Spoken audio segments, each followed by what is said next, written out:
So this last part is very difficult to interpret. И последнюю часть песни песней очень трудно толковать. Because it's difficult to identify who is speaking and who they're speaking to. И потому что очень трудно определить, кто говорит и к кому обращается. So this is, I've reconstructed this to the best of my ability. И я постараюсь, скажем, это преподать на пределе своих возможностей. See if it makes sense to you. И посмотрим, покажется ли это вам логично. So first there's a picture of the wife of Solomon leaning on her beloved for support. И, во-первых, мы видим здесь образ жены Соломона, которая опирается на своего мужа, ища поддержки. Perhaps they're riding in a chariot together. Ну, возможно, они едут вместе в колеснице. And she's leaning on him for support. И она опирается на своего возлюбленного. And then next, beneath the apple tree, I awakened you. И дальше написано, что под яблоней разбудила я тебя. There your mother was in labor with you. Там родила тебя мать твоя. So who is Solomon talking to? И кому говорит здесь Соломон? So it's not clear in our Russian because we have this I awakened you in kind of female, so it seems like she's talking. No, because again in Hebrew it's just common, so you don't know male or female. Да, но опять же вот в еврейском здесь я, то есть первого лица глагол, он не имеет рода, поэтому он может быть и мужским, и женским. И Марк предполагает, что в этом случае Соломон говорит жене, то есть правильно, под яблоней разбудил я тебя. But when you say your mother gave birth to you, you could only be talking to a child, right? To the child. Но когда вы говорите, да, что под яблоней родила тебя мать твоя, то вы можете обращаться так только к ребенку, да? Yeah. So I think that it may be Rehoboam here, that Solomon's telling the story of Rehoboam's birth to Rehoboam. И я думаю, что здесь Соломон рассказывает Равааму историю его рождения, то есть рождение Раваама. То есть вот Раваам, вот при каких обстоятельствах ты родился. And suddenly she came into labor. They were together down in the wilderness.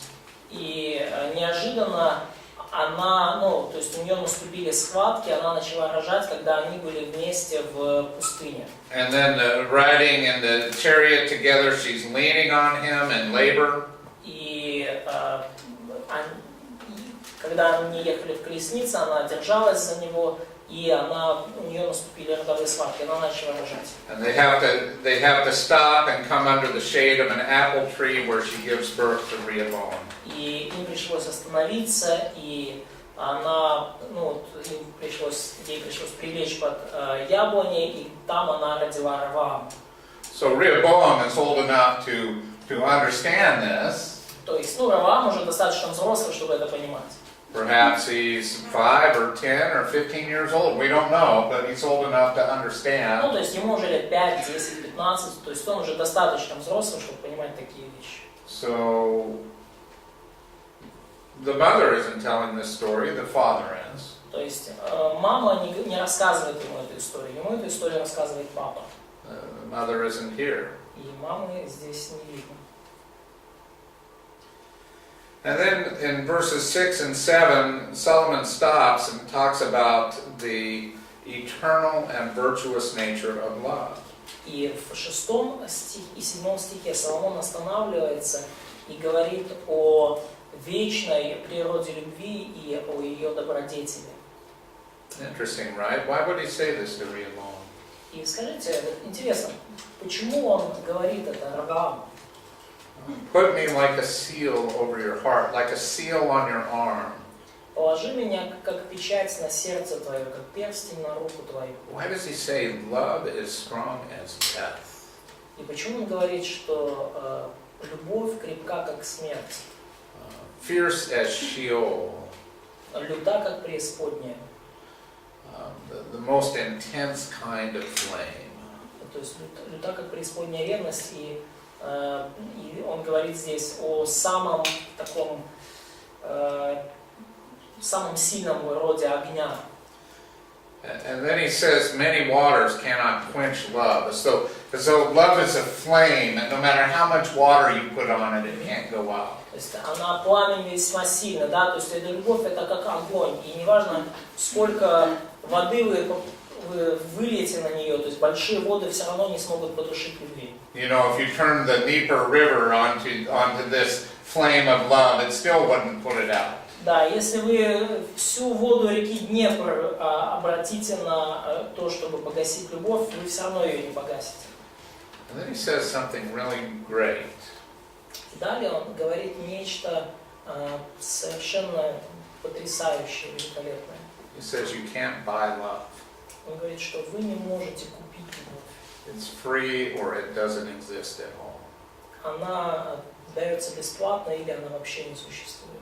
No amount of candy or flowers. Никаким количеством конфет и цветов. Because if a man were to give all the riches of his house for love, it would be despised. Потому что если бы кто давал все богатство дома своего за любовь, то он был бы отвергнут с презрением. Isn't this what you do?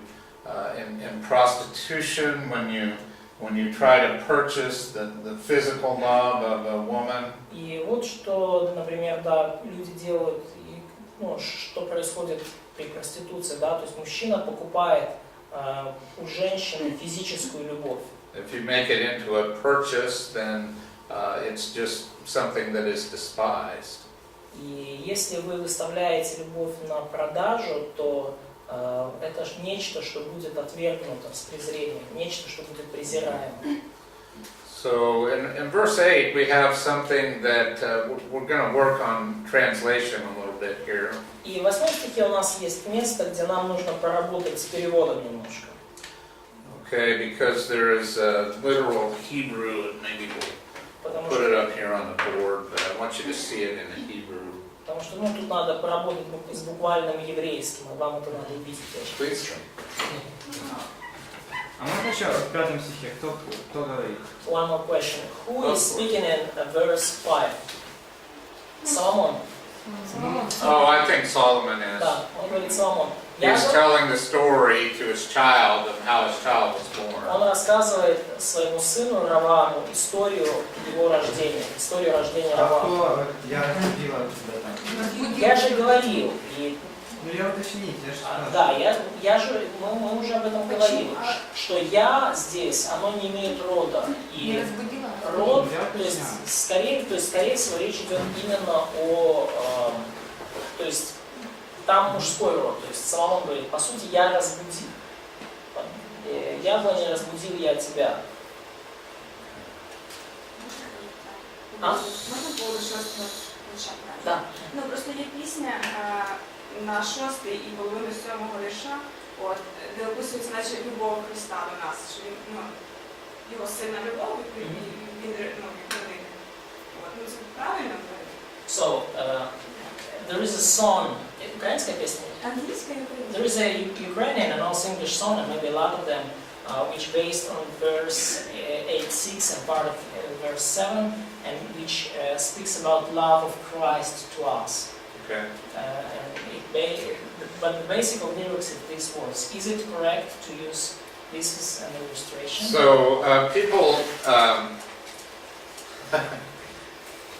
so I don't know how to say it, but let me say it this way. A lot of Christians are afraid of sex. Не знаю, как это сказать, скажу так. Многие христиане боятся секса. You know, they're just embarrassed or something, or have guilty feelings. Они стыдятся этого, либо испытывают какое-то чувство вины. Or they think it's dirty. Или они думают, что это нечто грязное.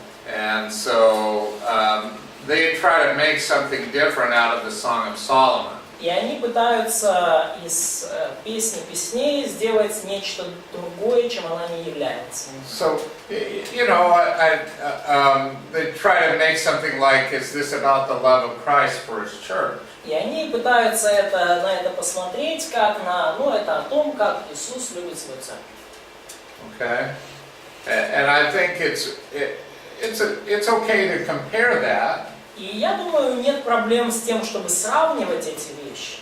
But I don't think that Solomon is making a prophecy here. Но я не думаю, что Соломон здесь делает какое-то пророчество. Okay, so, you know, is the Song of Solomon about the love of Christ for His church? То есть можем ли мы сказать, что это песня песней Соломона о любви Христа к церкви? That would be awkward. Это будет очень странно. I hope not. Я надеюсь, что Иисус так нас любить не будет. Seriously, I mean, there's Серьезно. stuff in there, you know, that would be really blasphemous if it was about the love of Christ. Если бы это было о любви Христа к церкви, то некоторые фразы в этой поэме звучали бы как богохульство. So how do we interpret? You know, we take something in the most natural and obvious way possible, right? И как мы это, как нам толковать книгу? Мы просто читаем и выбираем наиболее естественный, наиболее возможный буквальный путь толкования. What do you think Solomon was writing about? Как вы думаете, о чем писал Соломон? Об отношениях. About relationship, about himself and his wife. Yeah. So I think it's a pretty dangerous thing to say that this is about Christ and His church. Поэтому я думаю, очень опасно говорить, что песня песней это об отношениях Христа и церкви. And I think there's all the meaning that we need right there on the surface. И я думаю, что все те значения, которые нам нужны, они здесь лежат просто на поверхности. Okay? Does that help? Yeah. Always interpret something with a meaning that's obvious. Всегда, когда вы толкуете Библию, старайтесь использовать значение, которое лежит на поверхности, которое очевидно. I think it's arrogant to put your own meaning in there. Потому что мне кажется, что это признак заносчивости и надменности, когда вы вкладываете в слова Писания какое-то свое собственное значение. God's the one who puts His meaning into the Scriptures. Бог вкладывает свое значение в Писание. Putting our own meaning into it means that we're not satisfied with God's meaning. И вкладывать в Писание какое-то собственное значение означает, что нам чего-то не хватает в том, что нам хотел донести Бог. So, В том значении, которое Он вложил. but let's talk about application. Но давайте поговорим о применении. Okay, because can't I look at some of the lessons here and apply them to my own marriage? Но, например, могу ли я увидеть здесь какие-то уроки, применимые к моему браку? Can't you, as a young single person, take these lessons and apply them to your own life? Можете ли вы, как молодые и не состоящие в браке люди, большинство из вас, посмотреть и вынести отсюда какие-то уроки для вашей жизни? But after all, isn't the lesson that the physical relationship of a man and his wife are beautiful? Но, в конце концов, не виден ли невооруженным взглядом вывод, что физические взаимоотношения между мужем и женой прекрасны? But it's only beautiful in marriage. Но они прекрасны лишь в браке. Okay, and that's a great lesson. И это великолепный урок. Okay, so why do we need to invent our own lesson? И зачем нам изобретать какое-то собственное применение и какой-то собственный урок? I can draw out an application and just say, do everything as God intends it to be done. И я могу вынести отсюда применение и сказать, что нужно делать все, что Бог предназначил для нас, все то, что Он хочет, чтобы мы совершали. Like marriage, work, spiritual life, И everything as God intended. это касается и брака, и духовной жизни, и работы, и всего, что для чего у Бога есть намерение. There can be many applications. И может быть много применений.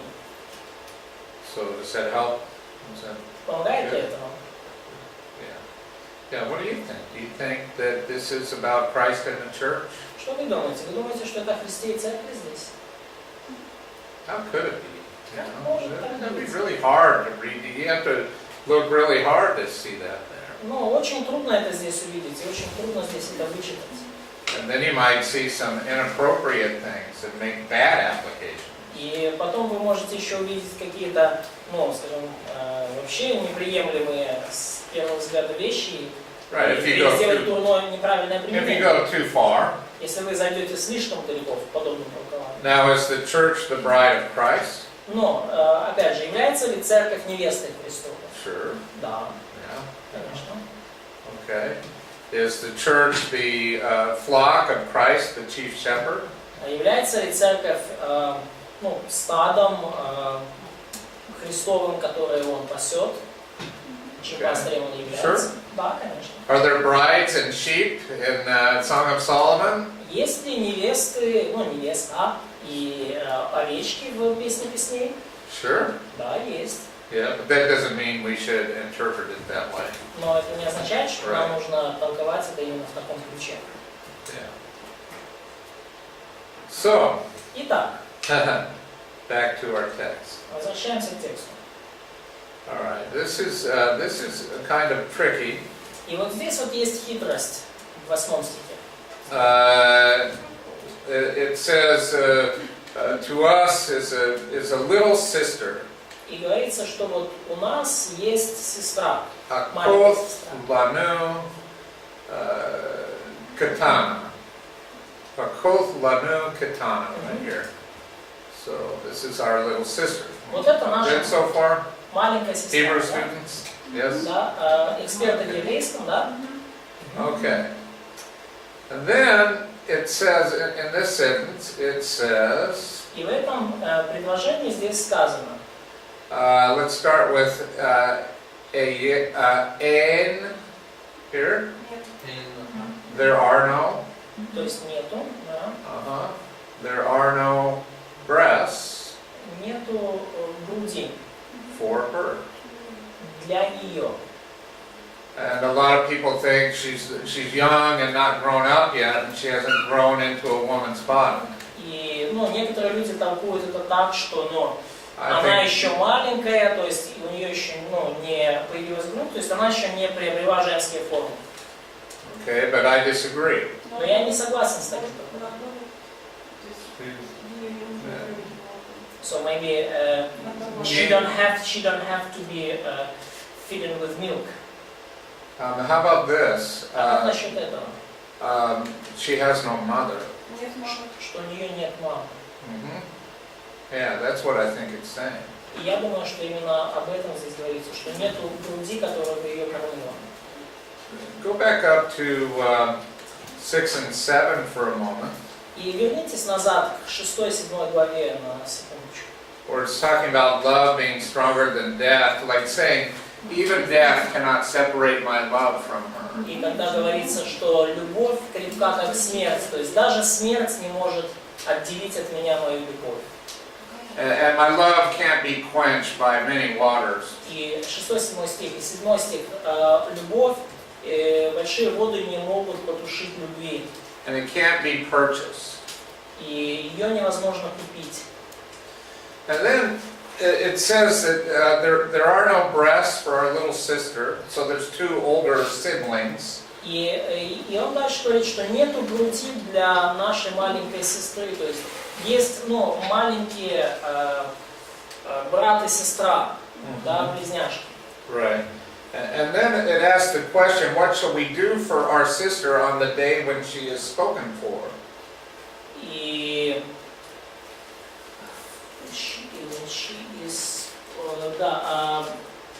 Yes. что мы будем делать с сестрой нашей, когда будут свататься за нее? Right here. So, So when someone will want to marry her, yes? yes, right. So on the wedding day, there are certain responsibilities that the mother has И в for her daughter when she's married to a man. В брачный день была определенная роль у матери невесты, да, то есть когда невесту отдавали замуж, то в церемонии этой принимала роль и мать. And why do they have to ask this question? И почему им нужно задавать такой вопрос? А почему они его задают? Okay, and in verse 9, it seems kind of strange language. You know, she's a wall, we'll build on her a battlement of silver. И в 9 стихе кажется немножко странно. Вот если бы она была стена, то мы бы построили бы на ней палаты из серебра. But if she's a door, we'll barricade her with planks of cedar. И если бы она была дверь, то мы обложили бы ее кедровыми досками.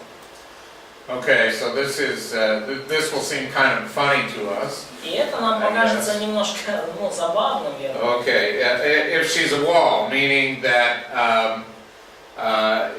if she's a young woman who's strong in her physical virtue, and she wouldn't sleep with a young man. Like it's a young single woman, she's a wall. Okay, so she would never sleep with a guy. If she's like that, okay. So she's kind of really... Okay, but if she's a door, that means that she might be willing to sleep with a man. So do you get we're dealing with some delicate things here? But do you understand? A woman who's a wall wouldn't open herself to a man, but a woman who's a door would be. Got it? Okay. You got it. Okay. It's hard to explain. Yeah. То есть, it's all yours. Если бы она была стеной, то есть если бы она была, so she is not willing just to sleep. Okay, they take two cases. One case, she's not willing to sleep with a young man before marriage. Another case, if she's a door, she's willing to sleep with him. Okay? So, то есть здесь он показывает два варианта, да, то есть один вариант, что если бы она была стена, то есть это, и он говорит здесь о молодой девушке, которая, четко для себя решила, что она не будет спать с молодыми людьми до брака, да, то есть стена, все. А второй вариант, что если бы она была дверь, то есть она как бы открыта к такому варианту развития событий. То есть So let's take... It's about two single ladies, two options. One of them is kind of strongly determined. Definitely not. Definitely not, and another one just maybe. Yeah. Okay. Now picture her older siblings saying this. If she is definitely not, we're still going to protect her. И идея здесь такая, что даже если бы она была вот как стена, да, то есть такая девушка, которая никогда на такое не согласится, то мы все равно будем ее защищать. То есть вот говорят ее старшие братья. And if she's willing, we're still going to protect her. А если уж она, даже если она, скажем так, открыта к такого рода отношениям и готова, мы тем более все равно будем ее защищать. So you understand that it seems kind of strange, but I think in Eastern Europe they still have, or maybe not still, but not so long ago they had some of these kinds of traditions where the mother of the daughter would vouch for the virginity of her daughter on her wedding day. Okay? And the evidence that... she'd bring out evidence of a towel with blood on it to show that she, was a virgin. Да, и, я не знаю, есть ли у вас такое, но я знаю, что, раньше в странах Восточной Европы такое было, что мать ручалась за девственность своей дочери. Да, то есть мать могла поручиться, и она даже какие-то доказательства, да. So this is the mother speaking for the daughter that she's a virgin. То есть мать говорит о своей дочери, да, то есть, что она девственница. So with the mother not there, now they have to assure her virginity in another way. То есть теперь, когда в данном случае, когда мамы нет рядом, им надо каким-то другим образом подтвердить невинность и чистоту дочери. So where's the mother? И вопрос, где же мама? А? Probably mom is dead. Yeah, I think so. Да, Yeah. я тоже так думаю. And so verse 10, Стих 10. verse 10 is actually Solomon's wife И speaking. в стихе 10 говорит жена Соломона. And I think she's speaking like she's speaking from beyond the grave, from Sheol. И мне кажется, что вот это тот случай, что она говорит как уже из иного мира, из Шеола. And she says here, I had this great body. Она говорит, вот у меня вот это, я стена, у меня такое вот великолепное тело. And so, you know, it's Solomon, and she's got this great body, and he, you know, that's where his eyes are. You know, and I mean, we've seen it all the way through. He's focused on her physical beauty. И вот это Соломон, да, и у нее такое великолепное тело, и он всю поэму до этого, он столько времени, скажем так, на нем фокусируется и о нем размышляет. But notice the second half of the verse. Но обратите внимание, да, на вторую половину стиха. What is this description? One who finds peace. Но о ком это говорит? Потому я буду в глазах его как достигшая полноты, или вот в английском как достигшая мира. And so instead of looking at her as you know, the object of his physical desire, И вместо того, чтобы просто смотреть на нее как на объект физического влечения, she is just at peace. у нее есть вот этот мир. Inner peace, Yeah, like someone who has died, you know, they're at peace. то есть У нас в переводе украинском так. покой, да, то есть не полнота, полнота плохой перевод. Вот слово это В еврейское. українському тоді я була в його очах, мов та, яка спокій проводить. Спокій проводить. Но здесь как достигшая полноты или достигшая мира. Вот если слово это буквально мир, благоденствие, благосостояние.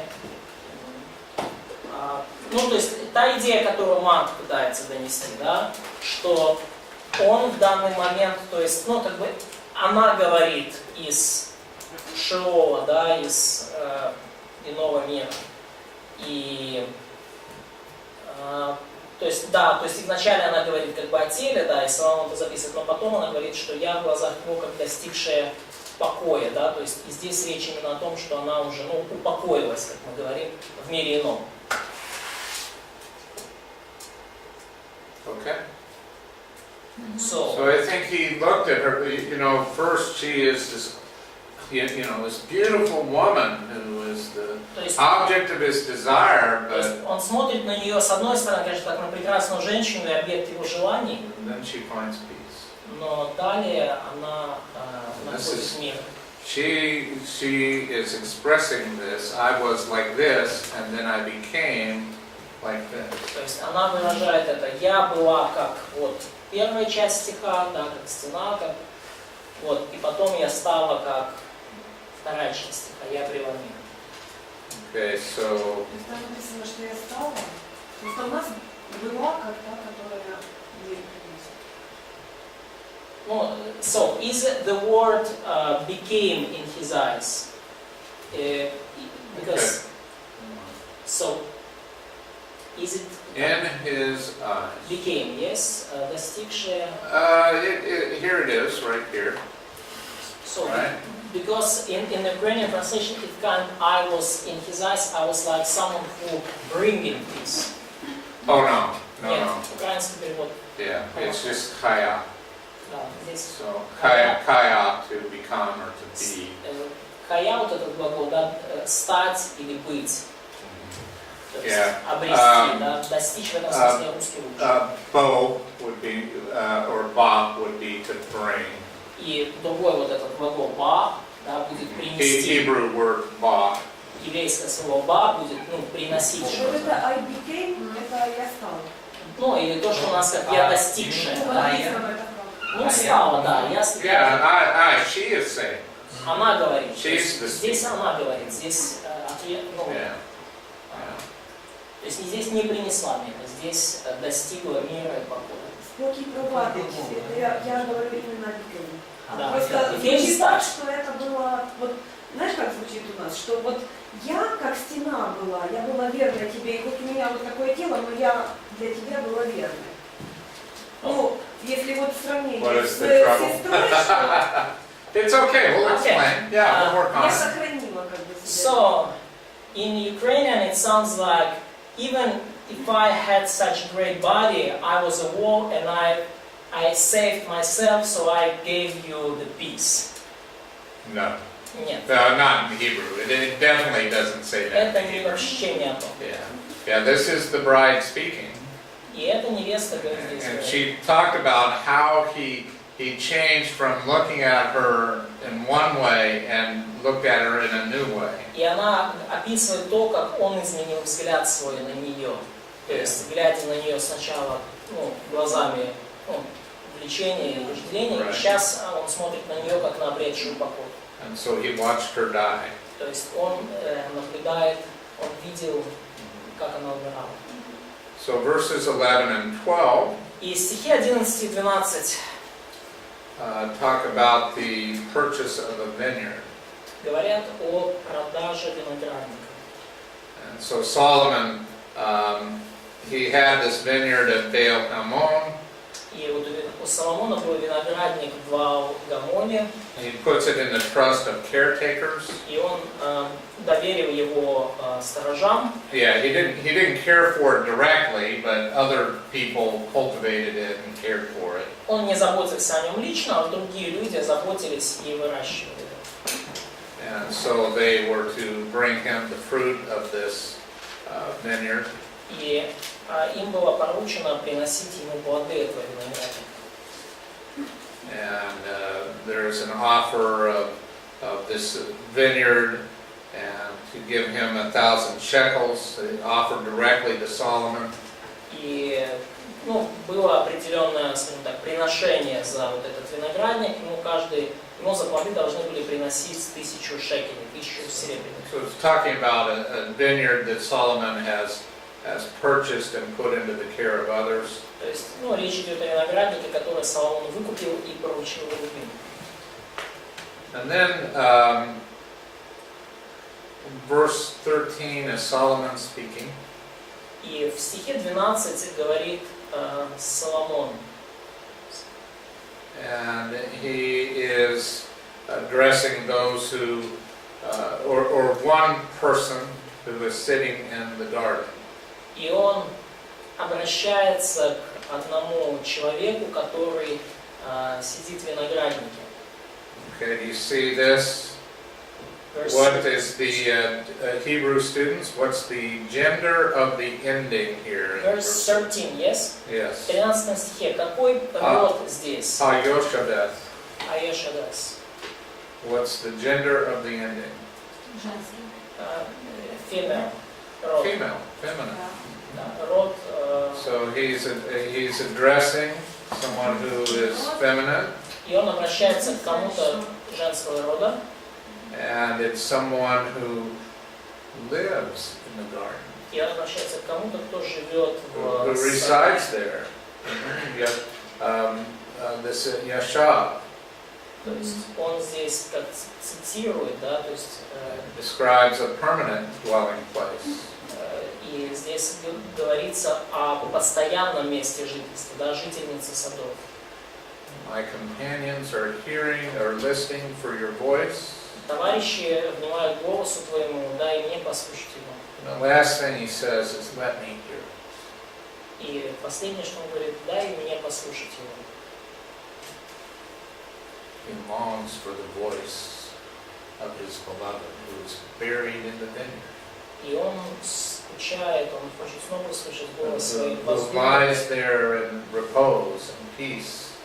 возлюбленной, которая Cries out, let me hear your voice. похоронена там, и он возле ее могилы, и он плачет и просит, что дай мне услышать твой голос. Yeah. And he never hears it. И он никогда его уже больше не слышит. Never again. Больше никогда. So isn't that kind of sad? Это вот то место, когда можно достать I платочек. told you it would be sad. Я сказал вам, что будет грустно. So I think that 14 is her voice for him to come to her in death. И я думаю, что 14 стих – это ее голос, призывающий его прийти к ней, ну, при смерти. 14 стих. А кто говорит 11 и 12 лишь? So, who speaks in verses 11 and 12? I think Solomon is, so it's really just, commenting that he had a vineyard in a certain place, and he entrusted it to caretakers. Ну, я думаю, что это совершенно обычное явление, что у него был какой-то виноградник, и что он поручил его другим. And in verse 12, I think that someone has offered his own personal property for Solomon to bury his wife there. И offered his Personal vineyard. Here, take my vineyard to bury her. Да, то есть кто-то просто предложил ему свой виноградник, чтобы похоронить там. So Solomon had a vineyard, but somebody else offered their vineyard for this burial. То есть у Соломона был свой виноградник, но кто-то предложил ему другой виноградник для того, чтобы ее похоронить. But then it transitions to, the vineyard itself, the gardens. И вот дальше вот этот переход к самому винограднику, к садам. Okay? Вот так. She dies in the end. И она в конце умерла. Я там как бы уже детям своим рассказываю. So it's something he speaks to his children, yes. Yeah. Да. Yeah, it is. So now let's go back to Solomon for a minute. И давайте сейчас вернемся к Соломону, к его жизни на минуту. I think that he didn't really do so well in his grief. И я не думаю, что он так уж сильно скорбел. It seems to me like he got very bitter. He got very bitter. Bitter, and angry at God. И я думаю, что вот после смерти жены, то есть он говорит, я не думаю, что его скорбь хорошо на него повлияла, и я думаю, что он из-за этого стал ожесточенным и разозлился на Бога, разгневался на Бога из-за смерти жены. And that the expression of his anger at God was over the loss of his first wife. И это было выражением его гнева на Бога из-за смерти его жены. And so he had all of those wives and concubines, but never was one like Naamah again. И после этого у него было много жен и наложниц, но не было ни одной такой, как Наама. It's like the rest of his life he's listening for her voice. И кажется, что всю свою оставшуюся жизнь он хотел услышать ее голос. And he can never find it. И нигде не мог его найти. No matter how many women he goes through, he can never find or hear her voice. И независимо от того, сколько женщин он переменял, он так никогда не смог услышать ее голос. So I think that the Song of Solomon helps us understand who Solomon was. И я думаю, что песня песней помогает нам понять лучше, кем был Соломон. So do we excuse his behavior? Является ли более извинительным для нас его поведение? Будем ли мы его оправдывать? You know, poor Solomon. Бедный Соломон. It's okay that he had hundreds of wives and Ну, тогда concubines. понятно, можно простить, что у него было 1000 жен и наложниц. Конечно же, конечно же. Yeah, there's no excuse for that kind. Нет, не может быть изменения для такого. It may be a reason, but it's not an excuse. Это может быть причиной, но не может быть извинением. Yeah. So, but I think from understanding the Song of Solomon, that I understand the reason for his degeneracy. Но я думаю, что поняв книгу «Песни песней», мы можем лучше понять, почему же он в итоге стал настолько распущенным. Да, Маша? Можно сказать, что любовь Соломона, она была основана на чувствах, на красоте этой женщине, а это как бы сейчас, часто всегда говорят, любовь, это решение, как ты понимаешь. Can we say that love of Solomon was based more on the feelings or appearance of her and not on the kind of decision as we usually teach in church, so kind of unconditional, decisional love?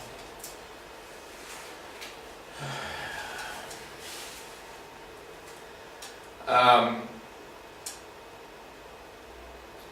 think it was probably both. Я думаю, что в данном случае было и то, и другое. And here's why I think so. И вот почему я так думаю. She's a woman of virtue, isn't she? Она была добродетельной женщиной, не правда ли? I mean, she's the one who speaks in the 3 commercials. Она была той, которая говорила как раз-таки в 3 этих рекламных паузах. And if she's saying that, she's a woman of virtue. И если она такое говорила, то она очень добродетельная девушка. And that kind of virtue doesn't come from nowhere. И такой род добродетелей, не встретишь, он не берется просто так, из ниоткуда. I think this is godly virtue. И я думаю, что это очень, она была благочестивой, богобоязненной девушкой. So, where is God in the Song of Solomon? И вот вопрос, где Бог в песне песней? Is he there? Видите здесь Бога? Но она слышала от Бога, получается, если она так говорила. So probably she heard from God if she speaks so. If she spoke so. Where else is God in the Song of А Solomon? где еще Бог в песне песней? Где именно говорит, что В рекламных паузах? он In these commercials. Да. In virtue? Yeah. Да, в ее добродетели. Where else is God? Где еще Бог? везде. Maybe everywhere. Okay. Someone says in verse 5:1 in the last sentence. Let's turn in our Bibles to Ecclesiastes. И давайте откроем наши Библии на книге Экклезиаст.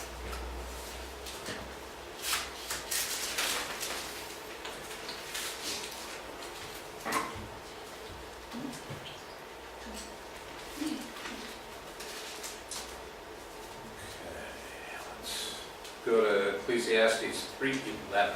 Откроем Экклезиаст 3:11. Et akol sa yapeh.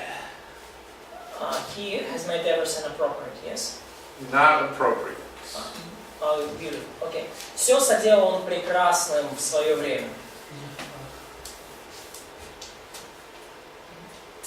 It's fair or beautiful. That's what yapeh is. Russian translation is better. Да, все соделал он прекрасно. Cross. Beautiful. So, God,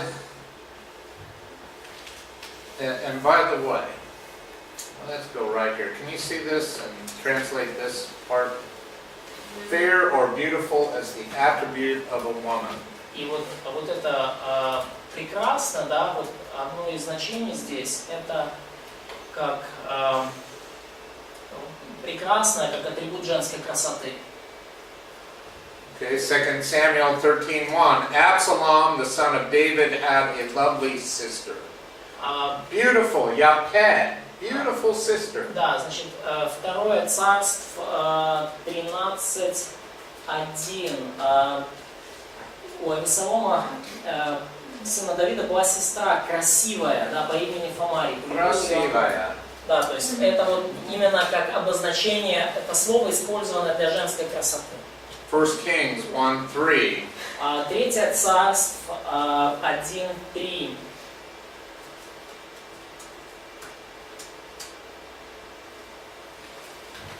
искали красивой девицы во всех пределах израильских. И нашли Алисабу Сунамитянку.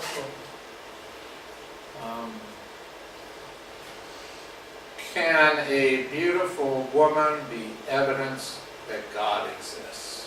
Может ли прекрасная девушка, женщина быть свидетельством того, что Бог есть? Well, let me put it in a better way. Ну давайте я это чуть по-другому сформулирую. Can the beauty of every woman be evidence that God exists? Может ли красота любой девушки или женщины быть подтверждением, доказательством того, что есть Бог? Да, но это же все равно, как бы, Если всё девушка абстрактно. некрасивая, тогда Everyone has an opinion on this. Abstract, да, и у всех сейчас свое мнение появилось, да, сейчас? Говорите, кто-то что-то Якщо говорит. дівчина не красива, то що Бога нема? So, but if a lady is not so beautiful, so is it true No that such there is thing. no God? Такого нету, не может быть, чтобы девушка была некрасивой. We change our opinions about what is beautiful anyway all the time. Мы постоянно все равно меняем наши взгляды на то, что красиво, а что нет. Yeah, so there's no such thing. Поэтому нет такого явления, как красиво и некрасиво. And I will tell you, the inner light and radiance of a woman is the most beautiful thing of all. И я вам могу сказать, что внутренний свет и вот это вот сияние, которое изнутри, из души исходит в женщине, So, это самая красивая вещь вообще. Самое прекрасное, что может быть. inner beauty. Yeah, the inner beauty, like Sarah talks about 1 Peter, the beauty of Sarah. Да, красота, которая говорится в 1 Петра, когда говорится о Саре. The beauty that never fades with time. Та красота, которая никуда не уходит с годами. So, I think it's interesting because beauty,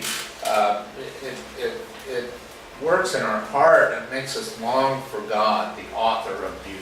И я думаю, это очень интересно, потому что красота, она притягивает наше сердце и направляет наше сердце к Богу, который такую красоту сотворил. So is the physical relationship between a man and his wife beautiful? И потому, разве не прекрасные физические взаимоотношения между мужем и женой? It's supposed to be. Они должны быть такими. God intends for it to be. Бог предназначил им быть такими. Это Его намерение. So maybe God is in Song of Solomon in this way also. То есть, может быть, Бог присутствует в песне песней и таким образом также. What do you think? Что вы думаете? Just maybe? Ну, и всего лишь I'm going to have to work harder on that point, okay. но нужно еще немножко поработать над этим моментом. Не, ну вы сказали, может быть, присутствует. You said maybe he is present. Yeah, maybe. Okay, good answer. Хорошо, It's okay. А имя Наама и Суламита, это одно и то же, да? So, names Naama and Suamita, either the same names or... Или Наама это Well, they're not the same in the Hebrew, but here's the thing about Sulamite. Но Okay. это не одно и то же имя в еврейском, но вот что касается вот имени Суамита. Okay, it's got three syllables, or three consonants. Ну, вот оно содержит это слово 3 согласных. Sh, l, ma. Шолома. Okay. Is there somebody in this book whose name we know? Есть ли кто-то в этой книге, чье я не знаю? Solomon. Соломон. So Shulamite woman means woman belonging to Solomon. То есть женщина Суламита буквально означает принадлежащая Соломону. So Соломонова. it's almost like name and patronym. Это, Patronym, like what, first name, last name. да, это все равно как фамилия, да, то есть Yeah. когда жена берет фамилию мужа. Соломон. Yeah. Соломонова. Yeah. Наума Соломонова. Okay. So, any other questions? One Of more course, question. Masha. Будучи в браке 27 лет, какие бы советы или, может быть, распоряжения вы бы наставили молодым людям со своего опыта? И, возможно, вы поделились, как вы выбрали свою жену. Being in marriage 27 years, do you have some advices or maybe some warnings for young single people? And how did you choose your wife? Okay, how much time do you have? Завтра ответите. You can answer tomorrow. Yes, I do. Я могу, да. It seems like there were two questions. So what were the two questions? Было again? как бы два вопроса. Advice. So first kind of first question and maybe two in them. So advices and warnings for single people, and maybe it's better to leave it for tomorrow. Okay. And second one, how did you choose your wife? So how did you pick her? Maybe my wife chose me. Ну, я думаю, что скорее моя жена меня выбрала. I was just walking along, minding my own business, and the next thing you knew, I was married. Я просто шел по жизни, занимался своими делами, и потом следующее, I had nothing что я to do with увидел, it. что, ага, это уже женат, оказывается. Я ничего особого с этим не делал. Не пора. Нет, It's not. я шучу. Yeah. Это не это. So I think the best advice that I can give you is the 3 commercials of the Song of Solomon. И я думаю, что лучший совет, Number который one. я могу вам дать, это 3 рекламных паузы в «Песне песней». Yeah, of course, convention, right? Конечно. Yeah. And then look for the right thing in that person that you want to marry. И ищите ищите нужных, правильных вещей в человеке, с которым вы хотите вступить в брак. A heart on fire for God. Сердце этого человека и его или ее огонь для Бога. In 27 years of marriage, we've both made many mistakes. В течение 27 лет брака я и моя супруга сделали много ошибок. And so we're 2 sinners and we're married together. И мы 2 грешника, и мы вот живем вместе в браке. Yeah, marry someone who has the character to forgive you. И потому вступайте в брак с человеком, в чьем характере есть способность вас прощать. And be willing to forgive them. И будьте готовы к тому, и будьте настроены на то, чтобы прощать его или ее в ответ. Yeah, and that's a wonderful virtue to have, but it takes И это замечательный добродетель, который стоит обладать. takes a heart devoted to God to do that. Но для этого нужно посвященное Богу сердце, чтобы мочь это делать. My wife and I have a very special relationship. У моей жены, у меня особенные отношения. We're still best friends after all these years. После вот всех этих 27 лет мы все еще лучшие друзья. You know, we're involved in ministry together, raising children together. И знаете, мы также вместе служим, вместе растим детей. And we're at the place where we're being very blessed because our children have grown up as godly children. И мы имеем особое благословение, потому что наши дети выросли, и они выросли очень благочестивыми, богобоязненными детьми. Yeah, so we must have done something right. То есть похоже, что мы хоть что-то сделали правильно. Yeah. And lots of grace. Ну и, конечно же, много Божьей благодати. Marrying someone who has a heart on fire for God, there's no replacement for that. Но в любом случае вступайте в брак с человеком, чье сердце горит для Бога, потому что это невозможно ничем заменить. Doesn't mean they're perfect. It means they love the Lord. Это не значит, что этот человек совершенен, но это значит, что он любит всем сердцем Господа. Okay, so that's the beginning of the answer to that. И это начало моего ответа тебе, Маша. And really, if you'd like, we'll talk some more about it. И если, конечно, если вы хотите, мы можем поговорить об этом больше. Yeah. The best advice we already studied in the book of Psalms. Но лучший ответ, который мы лучший ответ на этот вопрос мы уже изучили, и это он находится в книге «Песни письмен». Set your own heart on fire for God, marry someone like that. Зажгите, поддерживайте в своем сердце огонь для Бога и вступайте в брак с человеком, у которого также есть этот огонь. Okay. Good start, right? Хорошее место, чтобы остановиться, да? All right.